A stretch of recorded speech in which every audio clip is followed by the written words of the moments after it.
Guinea's opposition and civil society continue to reject the proposed constitutional amendments that could allow President Alpha Condé to run for a third term in office. According to them, the president is using it as a ploy to stay in power. It should be noted that the current constitution limits the elected president only 2 terms in office. But what does the Guinean citizen think about the proposed constitutional changes? This draft revision of the constitution annoys the opposition, which suspects a government's ploy to stay in power. And in the streets of Conakry, the debate has begun, and the least we can say about it is that opinions differ. Let us have a look at this first speaker. He's opposed to a change in the constitution. I am already against the constitutional amendment and a possible third term. Why? Because since this regime has been there, it has not met the expectations of the population at all. Because at first we expected him to do so much. But we saw throughout the regime that there were only political demonstrations.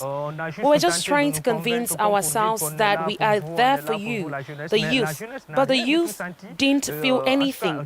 In any case, nothing is apparent from the point of view of appearance, as if to say that this regime must be given a chance to try to move forward. And apart from that, we also need respect for democratic principles, especially when you opt for democracy. La démocratie guinéenne est là à dire que surtout la Constitution, elle ne donne l'occasion au président un seul mandat renouvelable qu'une seule fois. Alors lorsqu'il arrive à terme de ces 2 mandats, il faut qu'il quitte. And apart from those against the constitutional changes like Mamadou Diallo, there are those who actually support these amendments. I am for the third term. I'm not hiding it. I believe that Professor Alpha Condé is a leader who has overcome all the problems of Guineans. We believe that this old constitution is obsolete. We assume that. Today, there are independent candidates who have all the assets to compete for presidency, to have the supreme judiciary. But the current constitution does not allow these independent candidates to run. And that's a snag.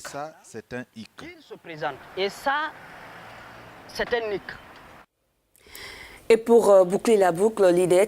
last interviewee thinks the country must get to work regardless its constitution. Whether on the government side or on the opposition side, I really don't see anyone who will change the situation of Guinean youth. I tell myself that what matters to me is to fight and to find a job for myself, and the rest, if it comes, it does.